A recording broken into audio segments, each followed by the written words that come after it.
Welcome everyone, this is Carly from Carly's Creative Clay. I hope you've all had a great week.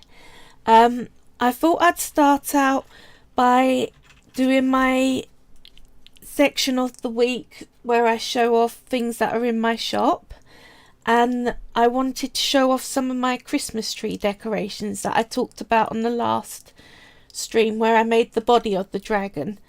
So that's what's laid out here. They're between £6 for the more easy to make things like this cute penguin in a Christmas hat, £9 for complicated things like this dragon with a holly wreath round its neck. This isn't the entire range, there is lots more in my shop for Christmas tree decorations, but these are some of my favourites. Mary Hedgehog says she loves the penguin. The penguin is one of the easiest things to make. I will be showing it on a tutorial in the future, but it's also one of my favourites. I love the way it comes out.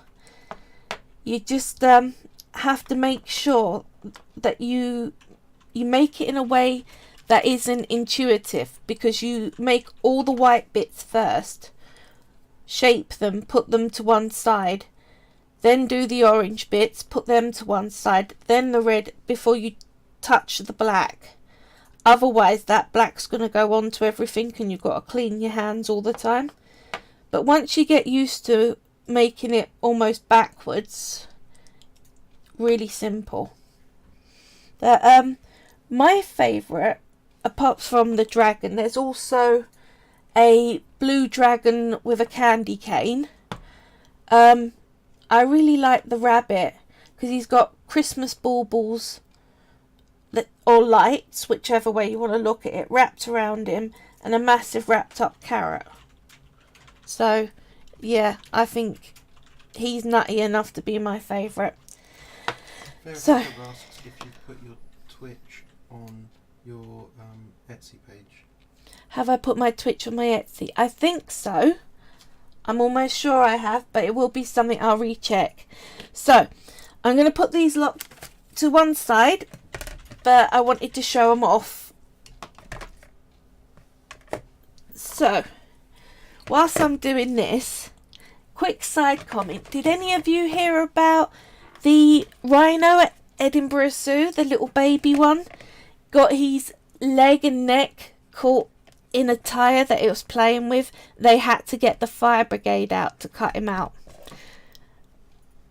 Hilarious and cute. And the thing is, he's a 2-year-old and the tyre's his favourite toy, so they can't stop him having it. So watch this space, I bet it happens again. Just, his mum should be around sort of frowning at him for that one, I'm sure of it. Okay, right, on to clay. I meant to mention it last week, what colours we were using. So, for the pink cane, which is this one, I have used magenta 210 in Polymer Professional, fading into lavender 62.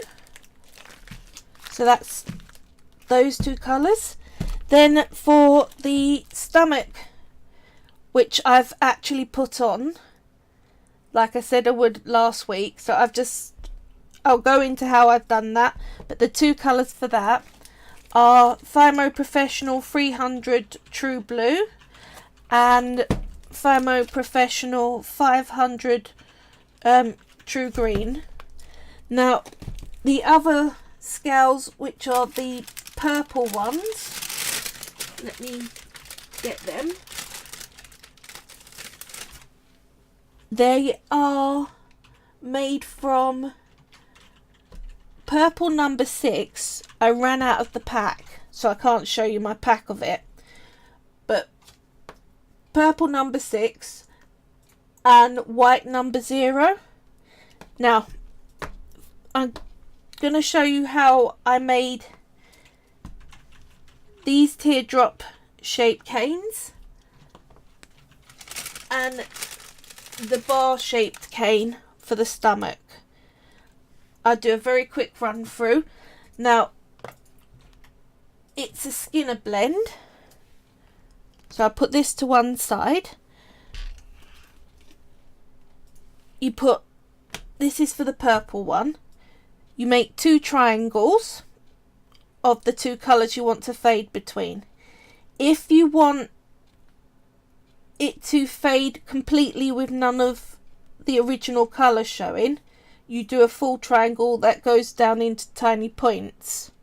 If you want some of the colour showing, you do a flat end, because it's going to mix. If I lay it that way, anywhere the white touches is going to be a blended mix. Sorry, let's go this way on the camera. So you fold it over. Can you see that? Am I doing it this? Yes, that's right. The purple on the bottom line goes all the way through the white, but the white does not go all the way to the end of the purple. See? Right. Is that easy to see? Yeah? Right. So you're going to be folding it over, lining it up, and this time I'm going to do it with a rolling pin, because last week I was asked if you had to do it with a pasta machine, and I want to show off that you don't. It's harder to do with a rolling pin. You need to get your blade, pull it towards you, blade out of the way, make sure it's all lined up right. You can stretch with your fingers as well. Sometimes I find that you get a better stretch on your clay than you do when you roll it out with the pin. Fold over, make sure you've lined it up right. Roll it out again.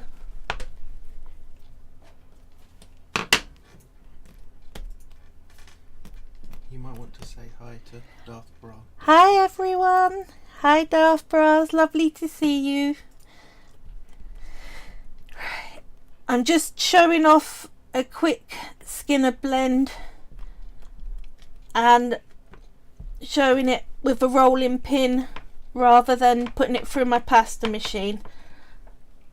I've only actually done it with a rolling pin about 3 or 4 times in my entire life, because I got a pasta machine very quick. You can get them for like £10. They're really cheap, off of eBay, off of Amazon. I think there's probably other sites, but those 2 are my go-to sites. So you're gonna fail on me, aren't you? No, you might not. You might not. I'm lacking in faith. I've had a bit of a crazy day today. My CFS was playing up, so I woke up absurdly late and had to do everything at a rush. So I'm a bit foggy and a bit over adrenaline. No, it's working. Look, I can see there's a fade going on. Too little faith there, Carly. You can do this. But yeah, you can see it's slower doing it with a pin than it is through the machine, because it's harder to roll it out very flat. Now, just as a side note, let's see. Can you see that you can lay a colour under your clay and then put a very thin coat of another colour and pull it, and you get a distressed crackle look? That's just another cool technique that you can end up with. So even by messing around with it, you can still end up with really pretty things by accident. I mean, yeah, look at that. Looks kind of solar system-y. So yeah, that side's got the same thing. Anyway, I'm sidetracked. But yeah, there's been times where I've planned to do a certain pattern and ended up with something looking so cool halfway through that I've decided to go with that instead. Sarah Hedgehog says it's very pretty. I agree. Yeah. The flexibility of the clay can mean that you get some of the qualities you can get with a liquid almost. So you end up with swells and blotches like you would when you're marbling on water, which is awesome. But yes, anyway, right, let's keep going with this. It's, like I said, it's a bit of a long one. You can see the time difference, but the fade is still happening. As you can see, I'm pushing it and shaping it to the size that I want. Clay is really, really, really good for that. Darth Brass says it does look like a nebula. It does, yeah. I can totally see that. It would be cool to stop at this stage, cut a circle, put a jump ring in it, and you've got a pendant. Make a planet maybe and put it over the top. If I did that, I won't be able to show you a Skinner blend, is the problem. Right. It is so long doing it with a rolling pin, because the pasta machine, you can get it to roll very thin and still be handleable, but you don't need to have expensive bits of kit. You can do it really, a blade and a rolling pin. And even if you ain't got a rolling pin, anything that's sort of that shape, you can use a bit of pipe or whatever. So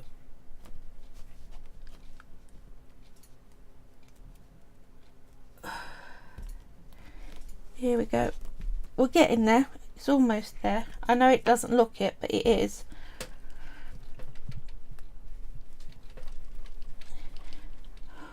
Oh, fun fact, Darth Bra, you are now officially the person who's bought the most charms off me ever. So thank you for that. She's single-handedly going through the unicorns that I made. She owns half of them all already, so if you want some, you might need to get in there quick. But I may be making more again, I don't know. But when I make new batches of the same sort of things, I tend to change them slightly, so they're never really the same as the ones before, because I don't think it's fair if someone's bought something that is unique or in a range of 6 that you go ahead then and make another 20 or 30 over the years, so then suddenly it's one of 30 instead of one of 6. So I do change it around a bit.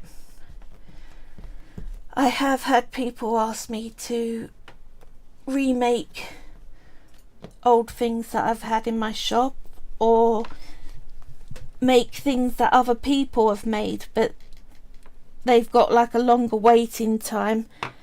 So then I get people going, can you make this clay charm that's in this person's shop? Nope, I can't. There is. Can I draw your attention to Darth Bra's comment? It's rather long, so Okay, where are we?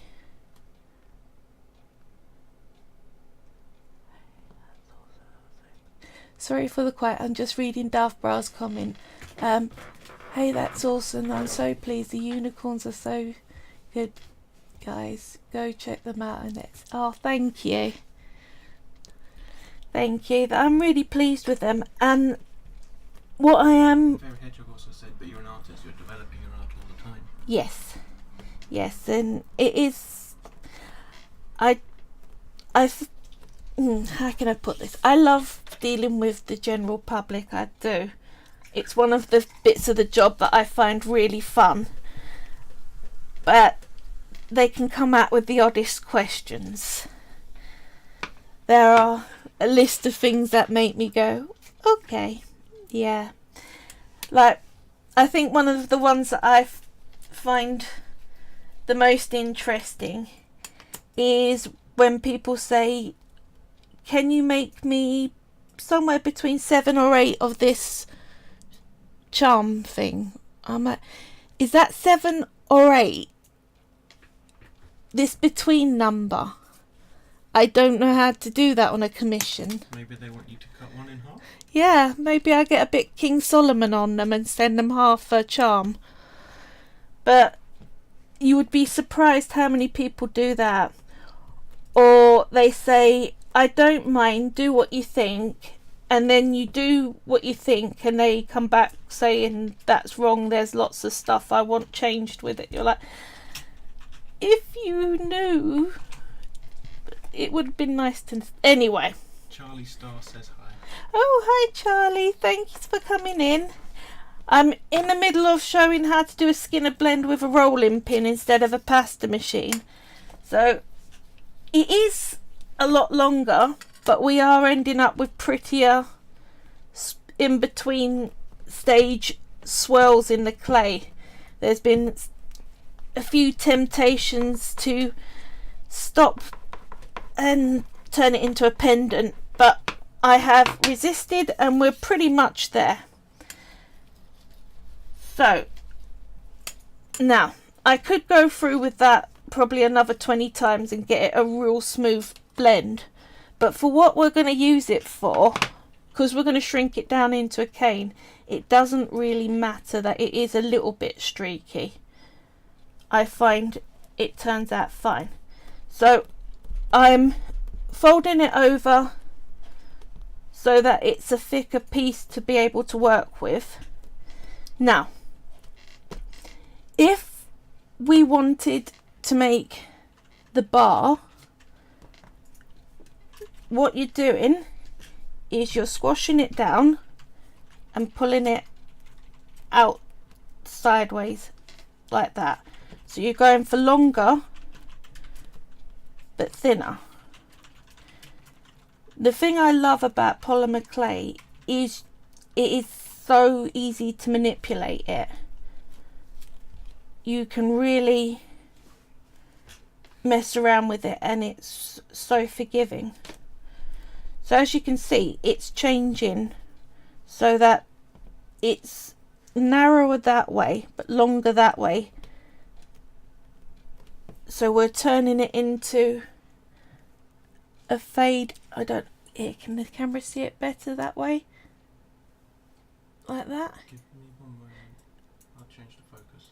My lovely husband is changing the focus. There we go. You can see there's a fade top to bottom from blue to green. And all I'm doing is like that. Now we want it to go thicker that way. You don't want it to bow, so I turn it over, do that, like that. We're gonna try and bring it up so that there's a stick going that way. You can use a rolling pin to roll on sides, but I find just pushing is fine. Right.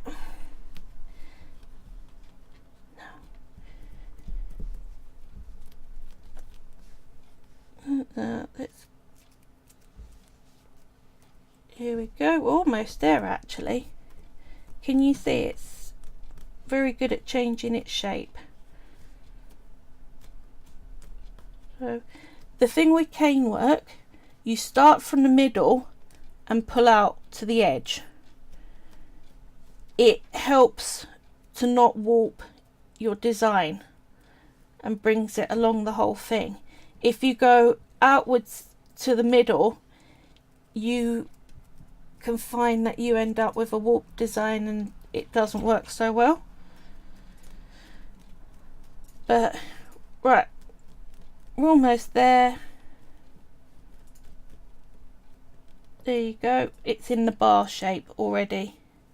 Yeah, now in order to get the lines like this, I would first of all, you take the ends off because they're scruffy, so you're down to the actual fade. I'd cut a thicker slice, then blade away, use my fingers to press it and stretch it. So I'm pressing and stretching, and I go, where do I want that, what length, and I pull it to the length that I want, and then I put it on. Yeah, and if it's too long, you put it on your glass board, you just push along it. You see, shrunk it right back down. Very, very easy to manipulate this stuff. Yeah, so to get it to a teardrop, you pick which side you want as the outside colour, which we've gone for the darker, and you go along the light edge and you pinch to make the point.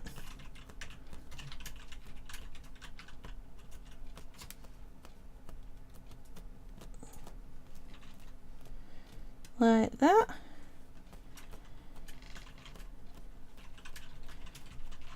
There we go. So you now got a triangle. Yeah. So you then put it on its side so that the white point is facing towards you and the bit you want to round is facing away, and you just use your finger and push on that point to round it over. See? Round it up, flip it over, same the other side.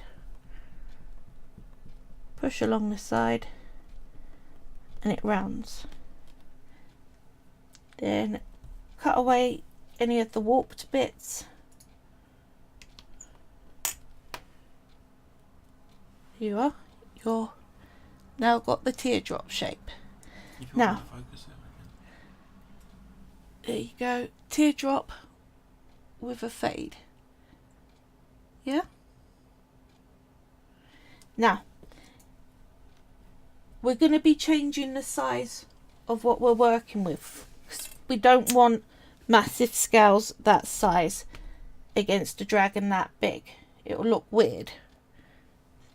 See what I mean? So, if you wanted to shrink this down,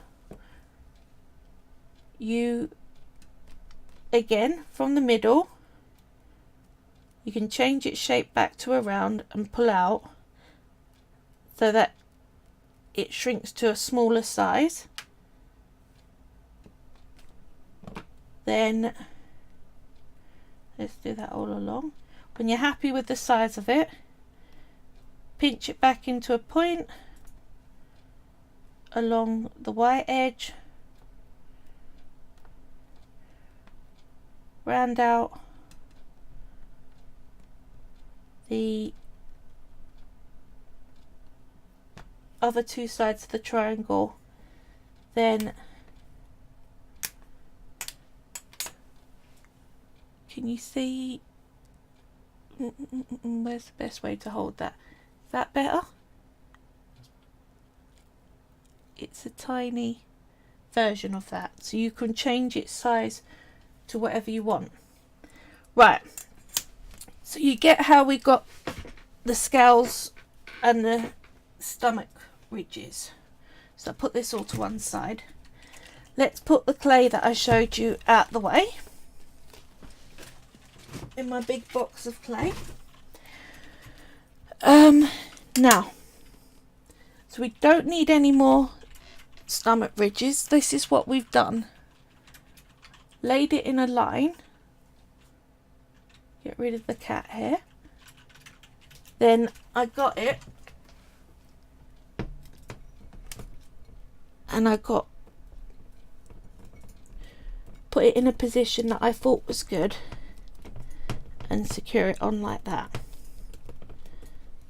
So. We are... Does it stick to the glass naturally? When it's raw, it is sticky. It does stick a little bit. Once it's baked, it will probably come off, unless you make it so that clay is attaching itself all the way around. You've got to take it off and glue it back on afterwards. But I like to get the shape whilst it's raw, and if I can, try and bake it on the glass so it remains the right shape, and then take it off and glue it, and you've got a better fit than if you try to bake it separately and then hope it fits in snug to the piece afterwards, if that makes sense. Sorry, I've still got this cough. Right. Now, we got to pick a direction for the scales. So, first of all, I'm going to mark out a spine. I'm using a needle tool. So, just so I get an idea of where I want the mid ridge to be. Thank you. My husband's just stopped my X-Acto blade from rolling. So, I would say that looks like a midline. Round there, round there. Because none of this is going to be showing the dark colour. Now, Can you show the camera? can you see I've, across the whole thing, done a midline? Now, you don't normally have to do that, but I plan to put a line of pink and some little pink points going out, but you have to fit them in with the purple. So let's first off reduce down some pink and purple to the same size, so that we'll decide on the size of the scale that I want. So that's going to take me just a minute to do, but you want all the main body scales to be the same size as each other. So just going along,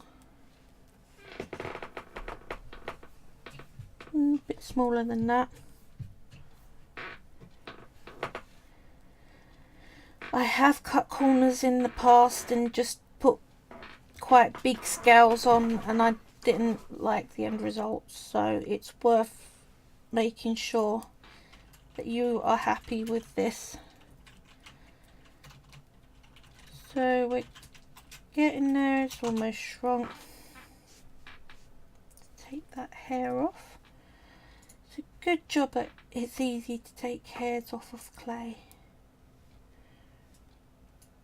Right. Here we are. We're pretty much there for that. That'll do. Right. Yeah. You see that's a lot smaller along there than the rest of it was. Now, let's get me pink to do the same. When I first thought about trying cane work, I was very daunted by the idea of being able to make it all look right all the way through. It's sort of like designing in 3D, but it's surprising how quick you get used to it, and it becomes second nature and part of most of my clay projects now. Has some form of cane element to them. There are people out there, a woman who runs a company called Tiny Pandora. She, as well as selling some pretty awesome clay supplies, she focuses on tutorials for intricate kaleidoscope canes that she tends to turn into collar necklaces and bangles, and they are amazing, like excessively. It took me all day to do the black and white flower cane that I showed previously. So how she can make these ones that are at least 10 times more intricate than that, and she does it in a day. She's, yeah, very deserved of her following. So do they look roughly the same size? I got that pink down slightly smaller than the purple, so I'm just going to bring that down very slightly more. Right, here we are. Right, now there we go, they're pretty much the same size. Where did I put my blade? Round the back here. Chop the ends off. It's normal with a cane that the ends can become warped, and it's easy to use them for other projects, warped end bits, so don't throw it away. Never throw clay away. There's always a million uses for it, but just trim them off. You can put glass coasters on either side of the thing before you reduce it, and it will stop the suction of the coasters, will stop that sort of bowing and warping in, so you have less to chop off. I do that when I'm making canes that are very intricate, that took me ages, so I want to have as much as I can. That's good to use, but something like a faded cane like this, which really simple to make, I'm not so bothered. I'm more into speed than I am into preservation. Right, I'm cutting these down into small manageable bits because we're going to take slices from them. So I'm just putting them out the way. Now, I shape my bit into its teardrop shape again. There we go. Right, now you want to make your slices pretty even. Okay, so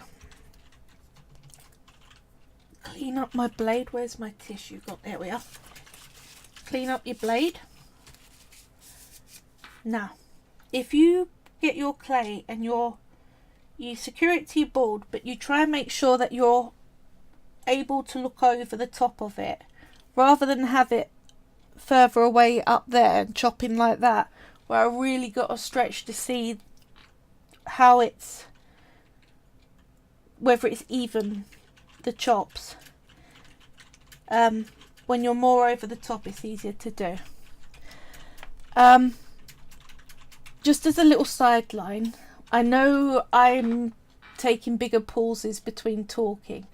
There is a symptom of the illness I suffer with. I suffer with chronic fatigue syndrome. One of the symptoms is something called brain fog. You will hear in the future me talking about being foggy a lot. It's a common symptom, but it really is like thinking through cotton wool. It takes you a second to really get your thoughts together. This is not a bad case of it at the moment. I have got it to the point when I'm bedridden, I can't form sentences. It's like I struggle to talk at all. So yeah, real sorry about that, but you can still do this stuff whilst foggy, which is good. So we are taking slices that are about 1.5 millimeters thick, so tiny little thin slices like that. Hold on, do you want me to focus? Oh, admin says he can focus better. There we go. So tiny little thin slices. Put them to one side. And I'm going to be kind of quick about it so that I don't bore you all. Working along, chopping little slices of my pink teardrop.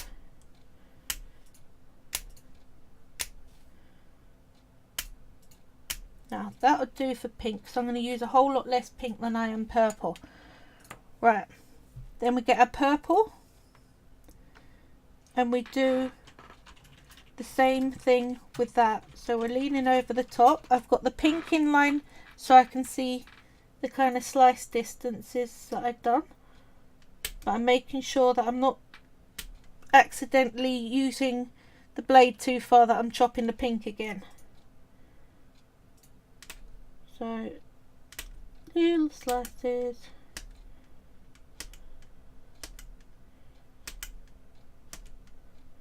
So you can see why I tend to charge a lot for my complex dragon, because you're literally making, chopping and placing every single scowl, rather than with my simple ones, which are just a swirly patterned clay that I make. Then I'm shape everything and put it together. There's not the workload involved in it.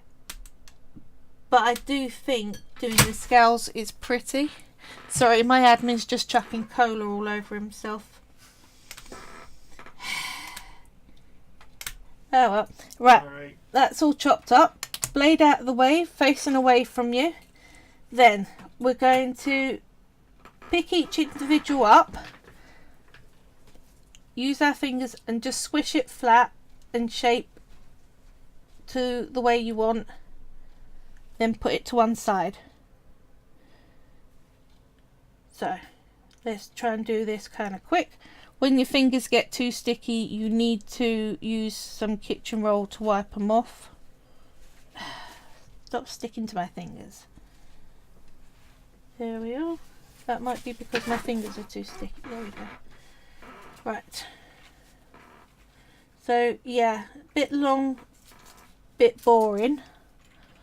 If I hadn't had such a crazy day today, I would have made a load of these up already, so you didn't have to sit here watch me do this. But I woke up very late. I meant to wake up at 11 and I woke up at 2:30. Not good. But there we are. They're very pretty. Once you flatten them out, you can see the fade a lot more. That's why instead of chopping them very thin, I prefer to chop them thicker and flatten them. You get a more rounded edge to them and you are less likely to tear the slice, because the bit where it's at risk is when you take it away from the other slice like that. If they're very thin, they can stick to the slice next to it and then you can end up tearing them. That's not terrible, because you can literally just push them back to push the crack back together and smooth it over, but that's extra work. So, and I find it annoying, so I rather just do this way round. Right, let's do some purple so I can get placing.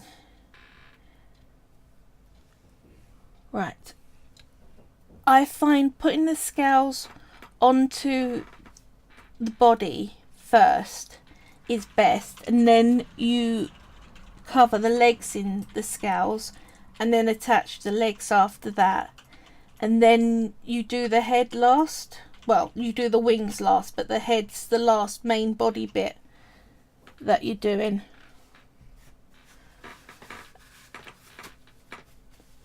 I have probably made over 100 dragons, and I've tried them in all different sorts of orders, and it's you find what's right for you.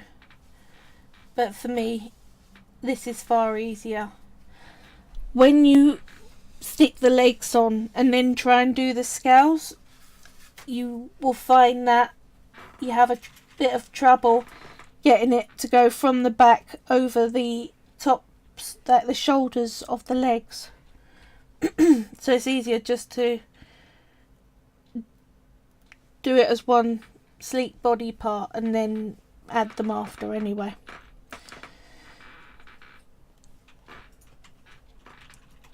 So how is your keyboard? Have you killed it? It seems to be working. Yep. It's okay. It's I've okay. got a spare somewhere. And you got a spare. Yep. So that he's alright, it's not terrible. Luckily.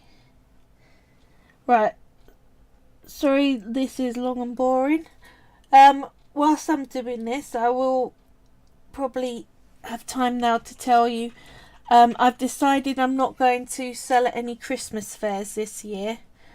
I have done other years. It's so much fun. I really enjoy it, but I'm just not well enough at the moment. It's annoying. It's been one of my worst years health-wise. So hopefully by next year I will have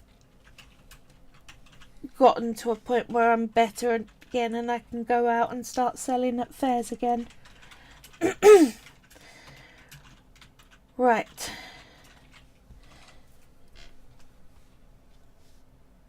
So this would do for now. I'm aware it's boring. It is a very monotonous job, this, but the end results is stunning. Let's move these to one side and place these first, so you can actually have something that you'll find interesting to watch. There we go. Right, so you start from the towel, and the scales, you can decide whether you want them. Most people have it so that the rounded end is towards the towel. Hedgehog says, which is your favourite bit of dragon making?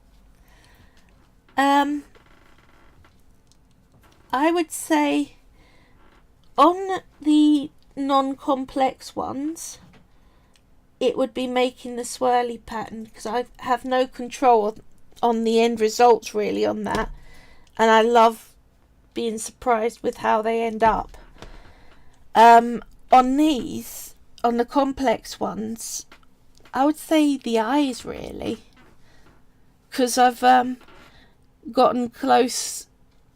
Well, I've gotten far enough that you can see what the end result's going to look like, and it really starts to take on its own character once its eyes are in.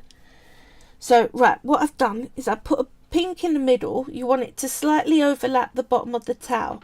Now we're going to put a spike at the end of there that will fit underneath, so you don't want to tuck them right down. So I've done pink in the middle, and I'm going to go purple the side next to it, and purple on the underside. I will hold this up to the camera like that. Give me a second, I'm going to focus it. See? Slightly over the tip, so you can still see the bottom. Whoop, that way. There we go. Right. Coffee.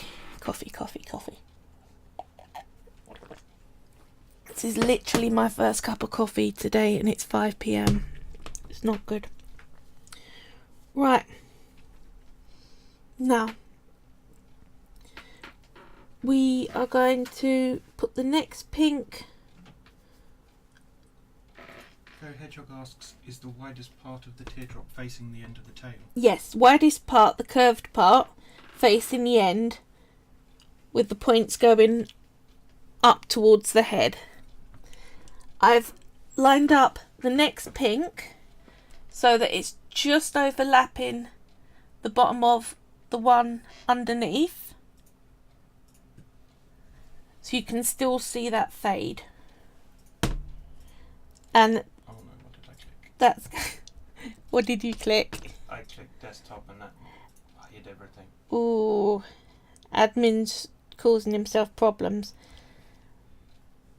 You put the next purple in line, so again making sure you cover the base clay. Now,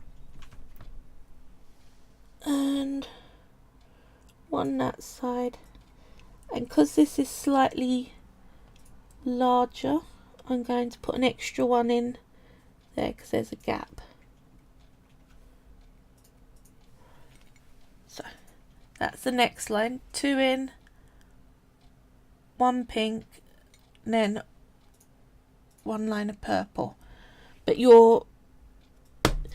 how you place your scales will really depend on what your design is and how much clay you got to cover. So it's hard for me to say you're going to put this amount of scales on, because it's different to each piece. Now I'm going to take the pink going up the towel to about there once I've got a bit of width room, and then I'm going to start putting an extra pink either side. Darth Bra suggests we play guess how many scales it will take to cover the dragon. What do you reckon? How many? I'm going to say 50. 50. Right, so far 3, 6, 7, 8. 8 scales has done just about a centimetre of the towel on the smallest tip. It gives you an idea. I would say it's going to be over 100 personally. I could be wrong though. I have math issues, but although this stage can be really boring, it's kind of very therapeutic. It can take up time very, very quickly. Darth Bra and guesses relaxing. 327.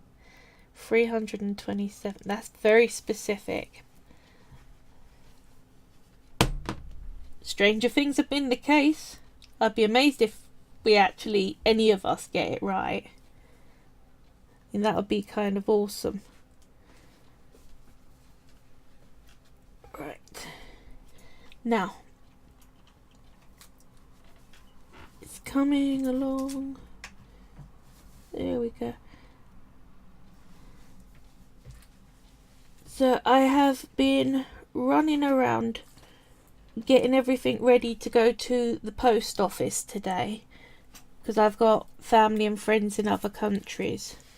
But I've finally last week got my Christmas shopping done. Although I love buying presents for people, I find I'm happiest once I know it's done and out the way, and most years I have it done by September, because when you have health problems, it's entirely reasonable to expect that over winter time you're going to end up unwell and can't do it, which really isn't an option with Christmas. I'm too ill to do it. I even got Christmas presents that year. I was in surgery on Christmas. Very Hedgehog says, ooh, that's looking pretty. It really does. The trick is you don't want to overlap the scale above over the scale below, so that you can't see the fade. Whereas with this, can you see I'm literally just cutting off the very bottom of the one below. I'll try and focus it better. Oh, that's out. That's no. kind of. Get it closer. Get it closer. How's that? There we go. There we go. Can you see? That's... So we're going around like that. And underneath you can still see... Let's see. If I get the angle right, you can see the green. Oh, it's hard to show. Because it's inside. It's on the inside, but on the inside you can see the green, and the purple overlaps the green just slightly. Can you see? That's a better way of showing it. Can you see the? You can't see any of the brown clay underneath. That's really important because it looks really odd when you show under clay. Unless there has been once where I made the main base clay a black, orange, yellow and red, so it's sort of fire colours, and then I spaced the scales out so you could see the clay underneath. I'm not sure it was worth the extra work, but it was quite stunning.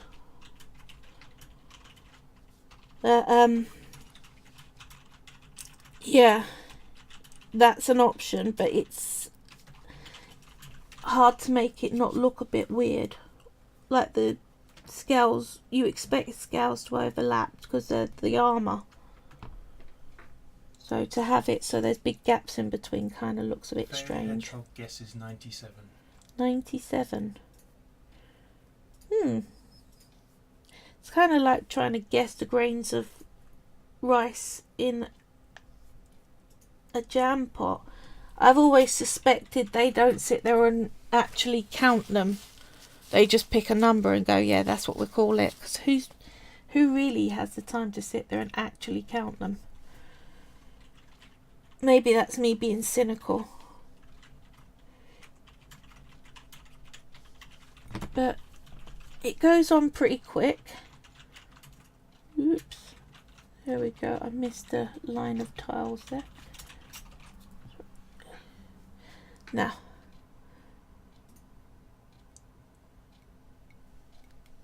I have had it where one almost fits, but not quite, like here. And what I do is I pour on the sides of the scowl and just make it a bit wider so it fits the space properly. So where are we at? This one needs purples. But it's amazing. You don't have to get the alignment perfect or the overlap perfect for it to look effective. Overall, you have got a bit of wiggle room. Gone through all those scales already, so let's quickly make some more purple ones up.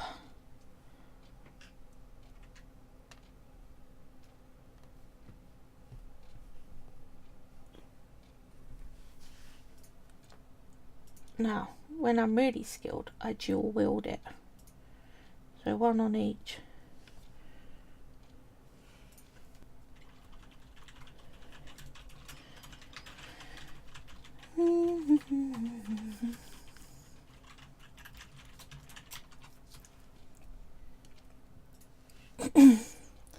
So, yeah, sorry. It goes along pretty quick. I've just mentioned on the chat that the brown under stuff is old handy bits mixed up. Yes, the reason why I've got brown clay is when you mix up lots and lots of different colours, you tend to end up with a brown colour unless you've got a whole lot of black in it.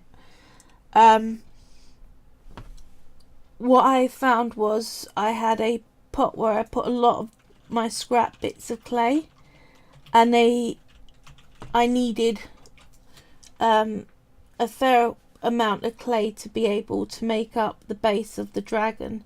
And even though you need to use clay, it's not going to be seen, so you can just literally use anything so long as it's conditioned well. Now, here's where we're getting interesting. Can you see there's a big old gap there? Let's bring it closer. We've got to try and make it so that that fits. So what I've done is I've had to bring the edge up a bit longer. So you can really... XX says hi. Hi! How are you? Welcome, welcome.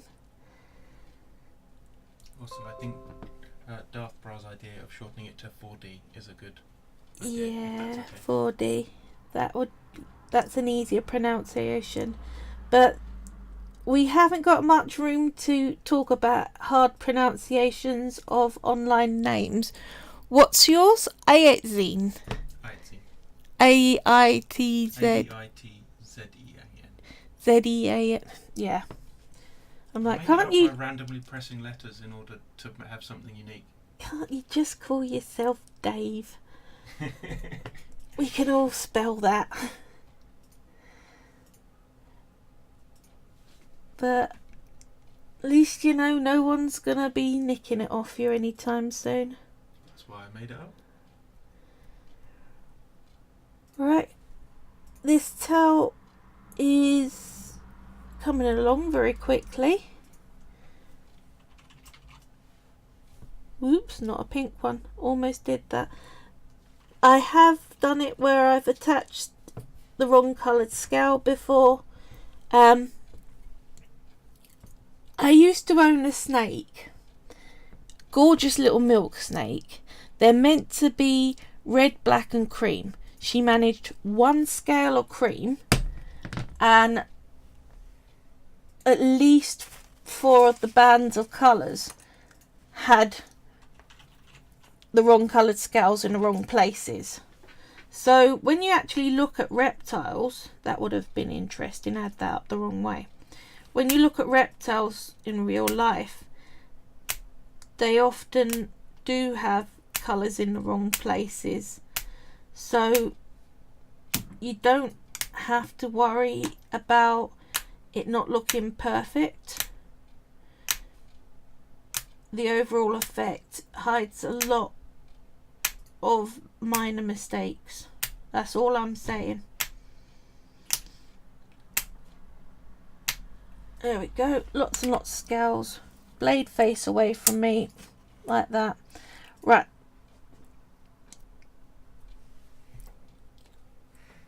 What I will find is that I'll end up with a lot of these pink and purple canes over. And I can use them for petals on flowers.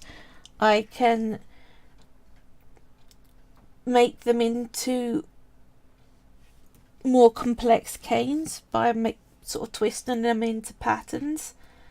So you end up half the time with projects being made from other projects, and so it's not very long before you end up with lots of clay bits and pieces that have been used being stashed.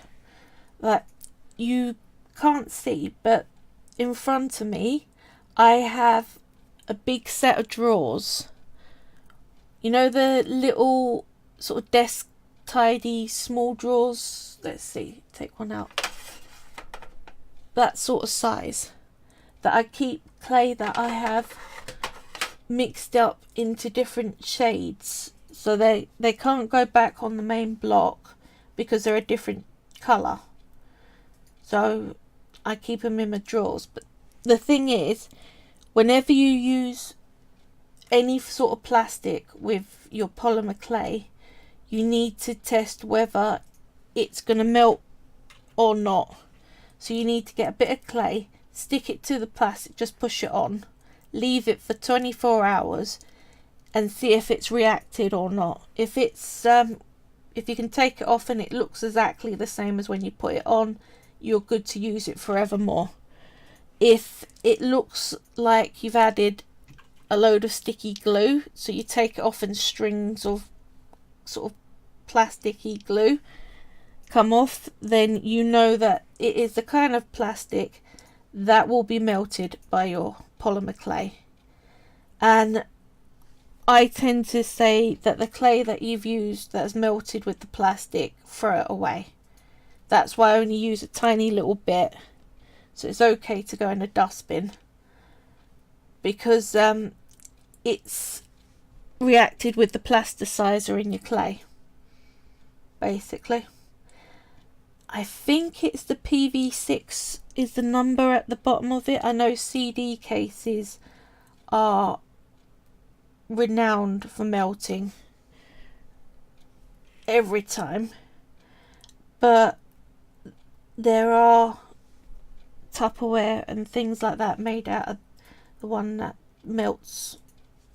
So be warned, that's all I'm saying.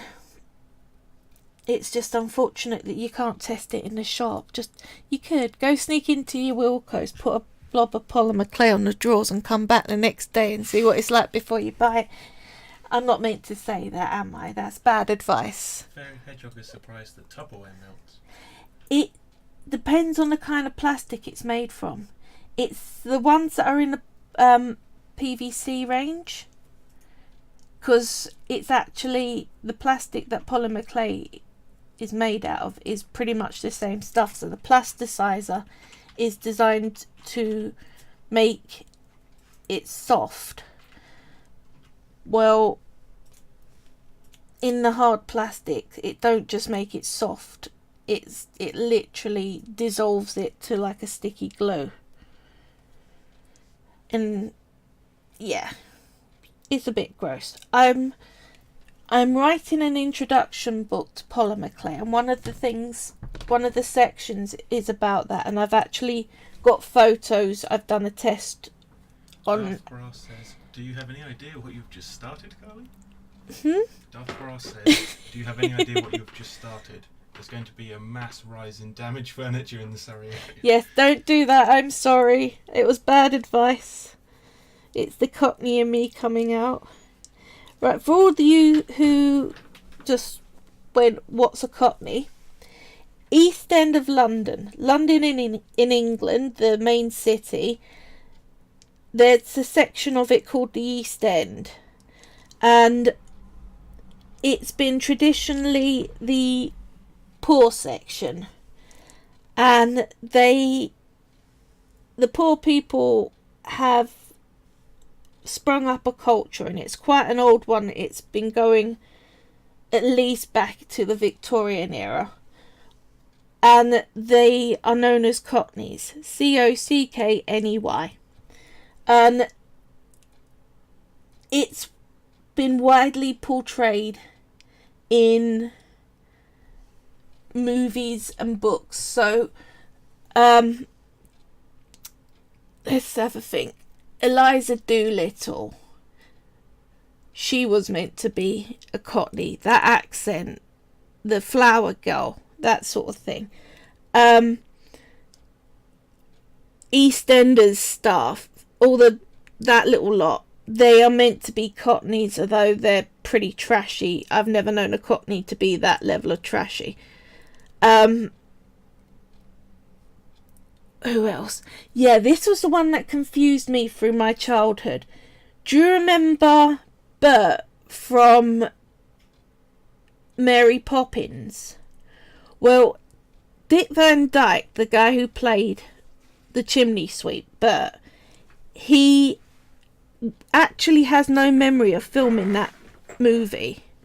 He was drunk the whole way through it. And the accent and mannerisms, it's a bad parody. It really is. So I grew up looking at that and going, but I don't understand, that's not what we're like. I can see that's where you're getting at, but no. And yeah, they've got a bit of a history of being wheeler dealers and being a bit dodgy, us Cockneys. It's not really the case anymore. It's more the fact that we've always been very good businessmen, and the only thing available to us was kind of dodgy stuff in the past. So now they're, most of the Cockneys I know, they live out in Essex in very expensive places because they've made a fortune doing whatever industry they decided to get into. So anyway, yes, that was a big side tangent. I don't even know why I went off on that, but yeah, I'm one of them. Right, we are getting along pretty well. How long? What time are we? Oh, 6 o'clock. So we have been an hour. Do you guys want me to go for an hour and a half, or? I suggest you go till 7, 1 more hour. Another hour. Okay. My admin suggests another hour. I don't know what YouTubers will think about it. It seems to be a bit of a I can cut it in half. disparity between what streamers want to watch and what YouTubers TV do. Says heart. Peritus TV says heart. Your Thank you. My screen's gone off, so my admin's having to bring it back up, so I can't see. There we go. Right. I'll put this next line on, and then I'll show you where we're at with it. Because it does trot along pretty quick. Where are we? There we go. Weirdly enough, that line is making a really big difference. I would have veered totally off course by now had it not been for that. Art says keep going, essentially. Okay, I shall. I'm worried that it's a bit like watching paint dry, watching me attach scales to a dragon's tail. But You're also talking. If you're happy with it, cool. Right, there we go. So far, we have a purple line and a fade going on all the scales up the side. Yeah? So getting there, it's looking a lot more pretty than when we started, and it was just that sort of brownish ugly tone. Right, I need to wipe my fingers off because I can feel they're already getting sticky, and just get me a couple more pinks flattened out.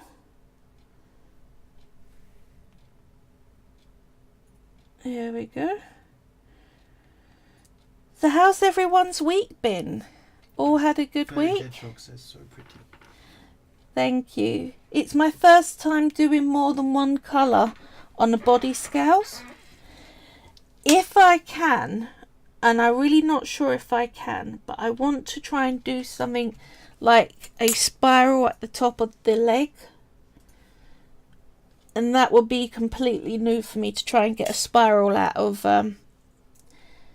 scales. But I will give it a go because I think it will look good. Right, that'll do for pinks for now. Let's do a couple more purples.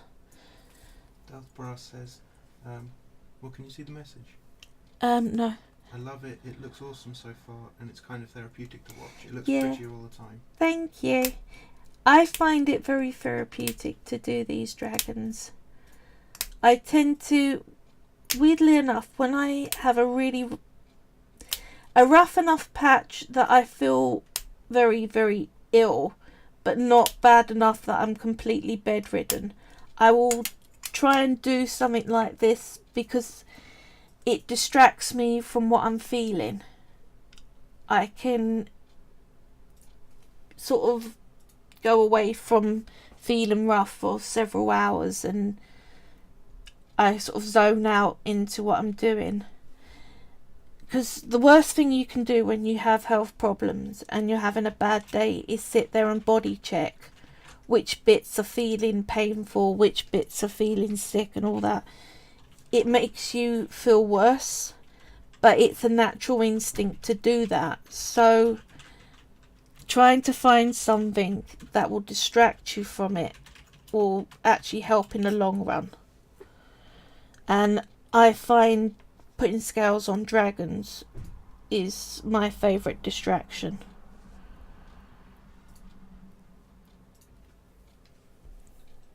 But I have been known to do charms. At some point I need to actually work on my charm range. It's in my shop. I have lots of different charms, but they are one of my best sellers, so I'm got a lot of my charms are down to 2 or 3 left in a certain animal.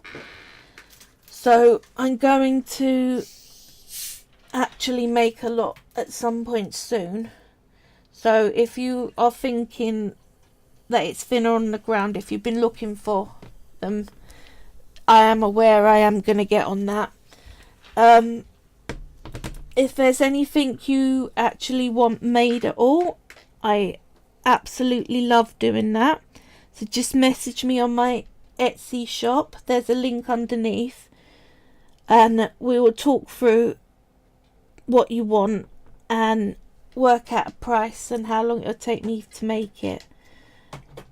I know a lot of players who hate doing commission work, but I truly love it. I love the fact that you're taking someone's idea, seeing if you can understand it well enough to recreate what they want.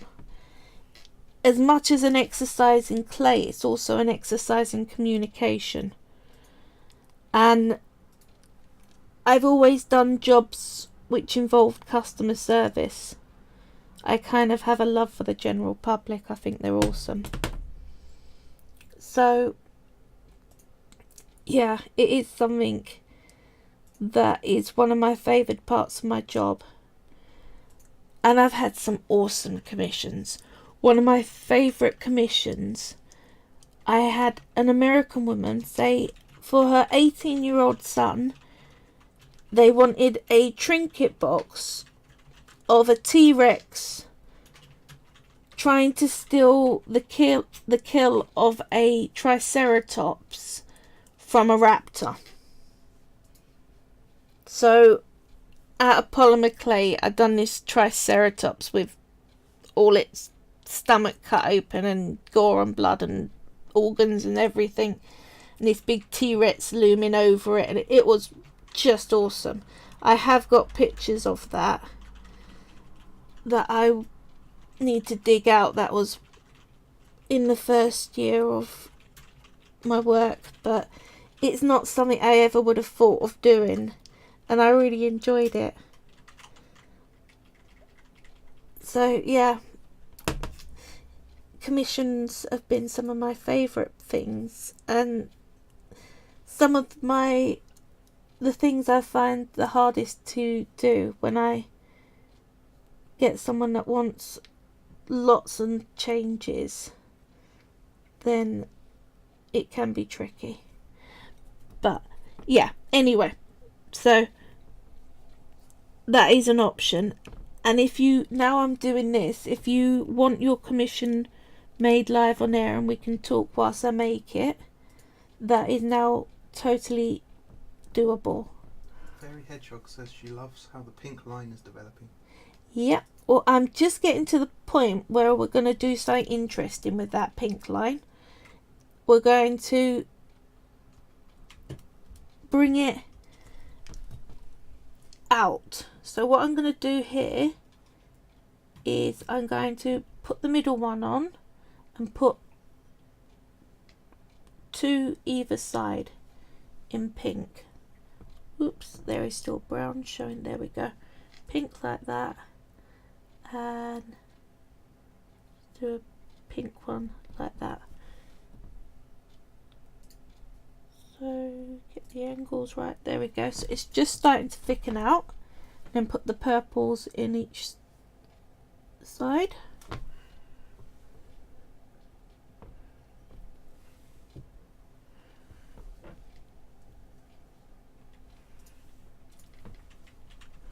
Oh, there we are.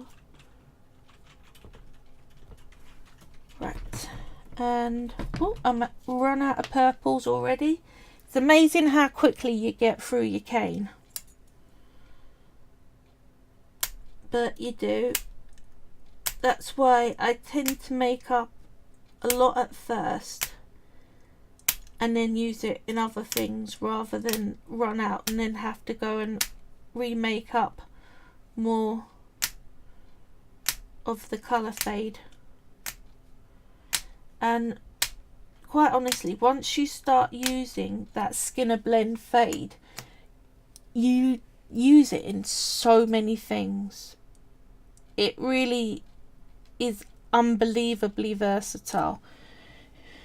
You can make things that look quite 3D. Here, I'll show you a good example of this. Let me just get this out. This is my box of my old cane that I put. Oops, sorry, that's loud. Sorry. There we go. Some of my old ones that I keep saved. Now, where is it?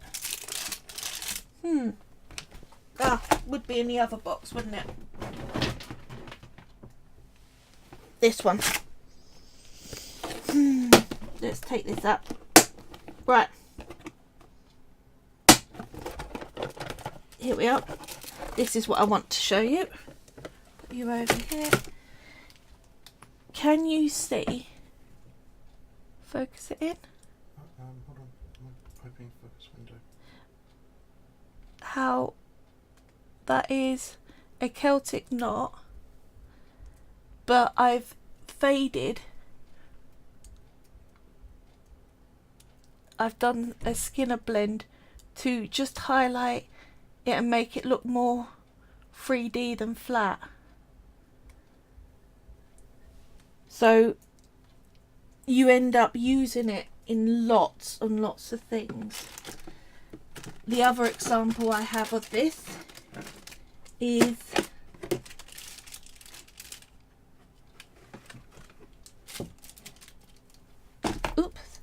this cane here. Oops, there we go. Can you see that flower? That started out like that, and you chopped it, stacked it around, amazing. And then shrunk it down. That took me all day to do that. That is, compared to Tiny Pandora, that is a basic cane. She has YouTube videos. I do suggest you have a look. It's mind-blowing what she makes, and she makes it look so easy. All the skilled ones do. Right, let's put this away down here out the way. Also says that looks amazing. Thank you. I decorated a vase with them. If you look on my Etsy shop, it's a vase. I've surrounded half of the flower cane in white and half of it in black and made like a checkerboard tile out of it. It's a kind of retro one.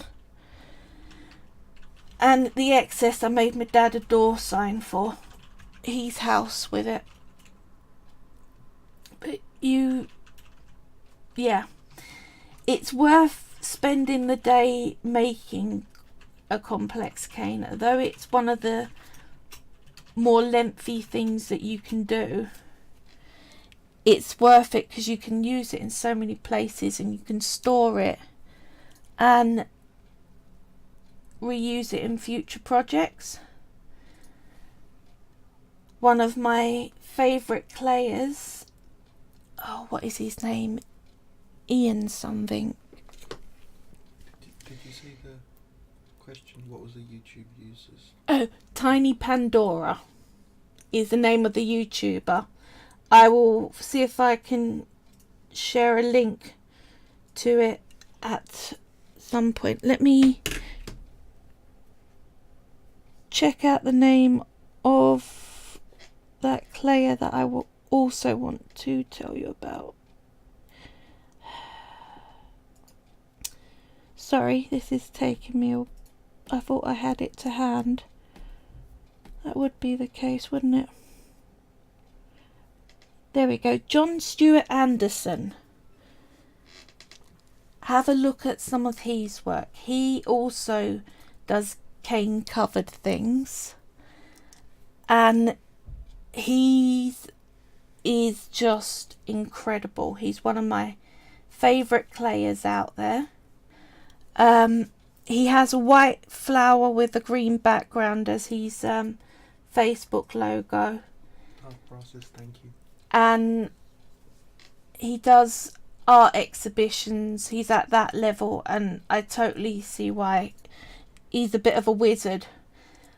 But I've seen he has, it looks like a shed. It's actually a massive shelving unit, and he has complex canes that he's made stacked up floor to ceiling in his shed that he takes slices from and covers animal sculptures. And yeah, awesome man. That over time I will be mentioning people in the clay world that I look up to. I'm nowhere near the best out there. There are some people who absolutely blow my mind. But luckily it's a fun journey. It's not one of these things where until you become a skilled master you're no good at it. It's good at each of the stages of learning.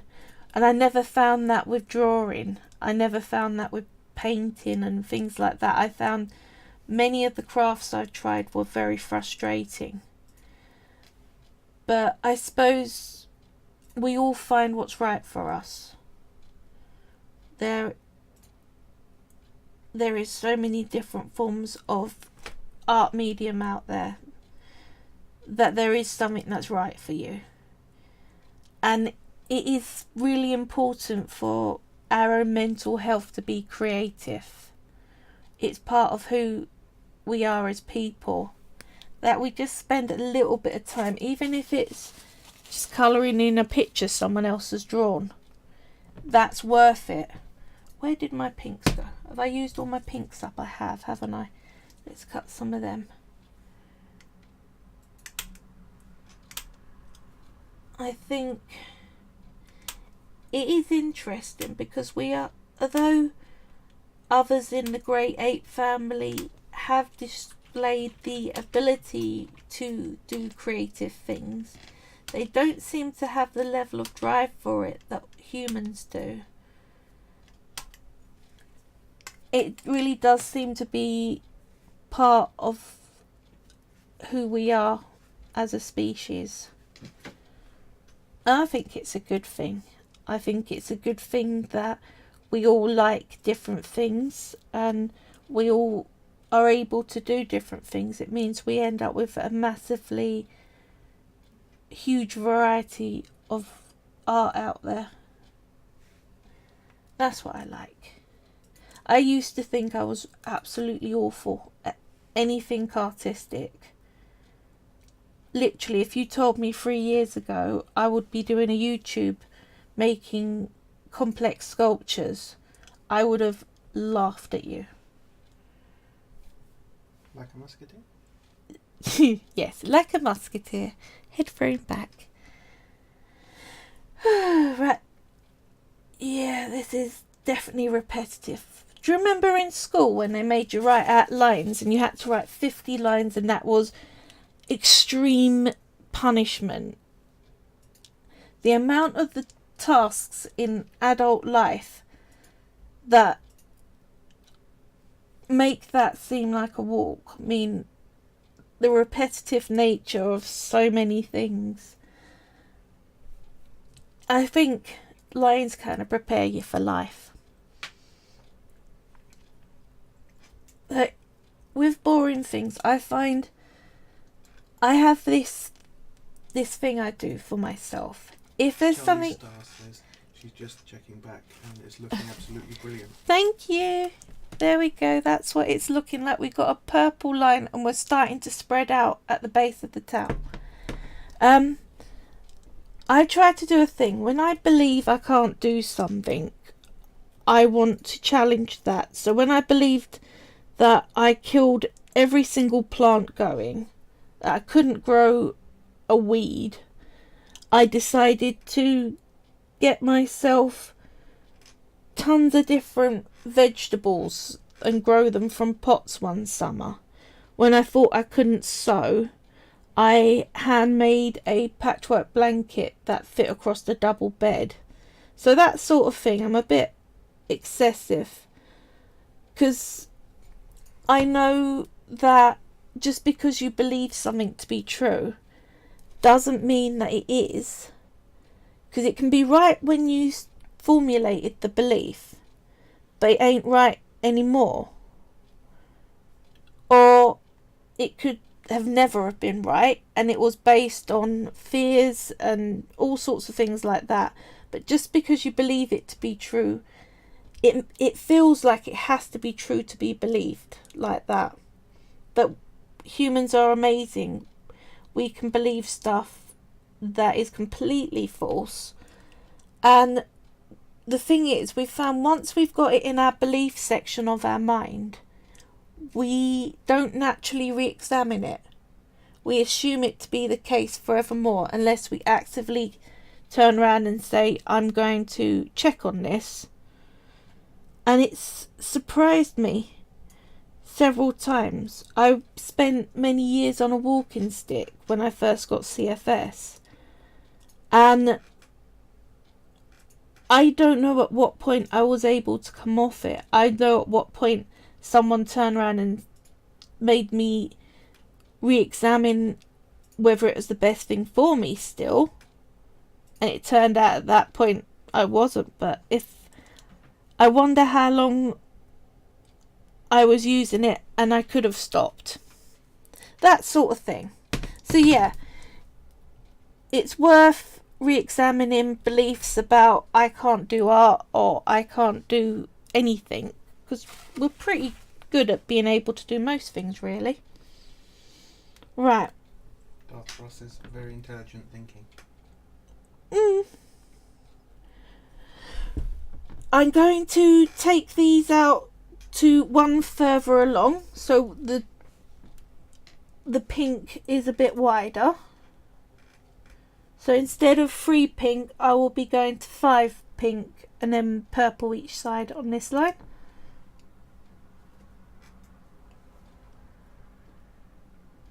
So I put those 5 in. I mean, now I've done this, I think it's a good idea to do a mixture of colours. It's working out pretty. I mean, it would have been pretty anyway just as a purple dragon, but I think the pink is definitely a successful idea. Here we go, like that. Some over the other side. Now, should I go out to 7 on the next line or shall I start to bring the pink back in to a 3 and then down to a 1? Because I'm looking at doing sort of spiky shapes, but it's when to bring that in.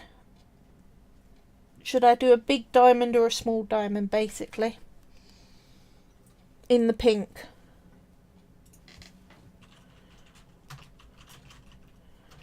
I think the diamonds should be small, then medium, then big, then medium, then small. So there's the biggest one is in the middle of the back. Right, so small diamond this time, so I start to bring it in again to a 3. Fairy Hedgehog suggests a bigger diamond nearer the head. Yeah. Okay. So, sorry, I know this isn't great for camera angle. I will show you in a second. But I've got to see what I'm lining up or it will go horrible. There we go. 2, 3. Like that. Whoop. Then I'll bring the purple in and then I'll come and show you what I've been up to.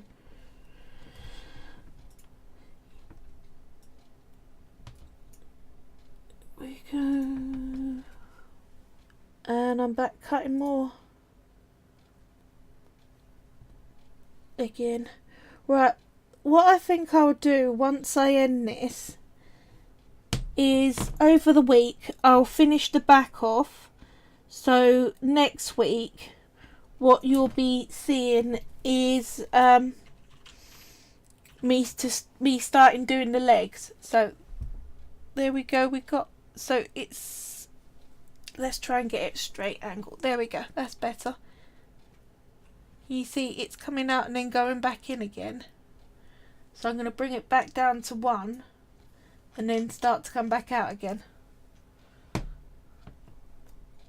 Charlie liked my idea. And Fairy Hedgehog says, what colour is the head and the legs?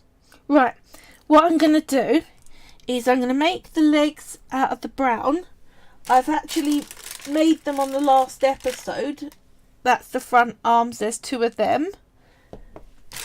And the back legs, here we go. 2 of these. And what I'm going to do is I'm going to do purple over the majority, but a thin line of pink down the middle. And I'm going to see about making a pink, whoops, reattach it. This is how easy it is when something breaks. You just smudge it back on whilst it's raw. There you go. Fine. Done. Love this stuff. Polymer clay is awesome. Charles Bros says they were wondering that too, and Fairy Hedgehog says nice. So they will be purple and pink.